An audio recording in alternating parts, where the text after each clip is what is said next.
امریکی سرزمین پر امریکی شہری کو قتل کرنے کی بھارتی خفیہ ایجنسی را کی سازش بے نقاب ہو گئی۔ سکھ رہنما گربتونت سنگھ کی قاتلانہ سازش میں ملوث بھارتی شہری نکھل گپتا نے اعتراف جرم کر لیا۔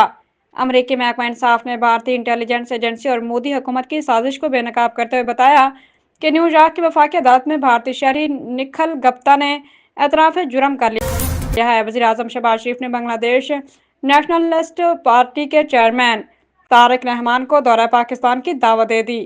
وزیر اعظم شہباز شریف نے بی این پی کے چیئرمین طارق رحمان کو ٹیلی فونک گفتگو کی اور 2/3 اکثریت لینے پر انہیں مبارکباد پیش کی۔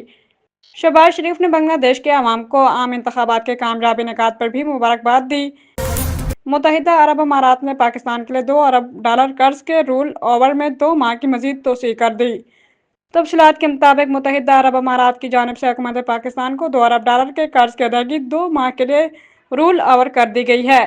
ذرائع وزارت خزانہ نے بتایا کہ اس سے قبل بھی یو اے ای نے $2 ارب صرف 1 ماہ کے لیے رول اوور کیا تھا، جس کی میعاد 16 اور 22 فروری تک تھی۔ اب یہ رقم 16 اور 22 اپریل تک کے لیے رول اوور کر دی گئی ہے۔ بلوچستان کے جنوبی اضلاع اور سندھ کے مختلف شہروں میں زلزلے کے شدید جھٹکے محسوس کیے گئے ہیں، جس کے بعد شہریوں میں خوف و ہراس پھیل گیا۔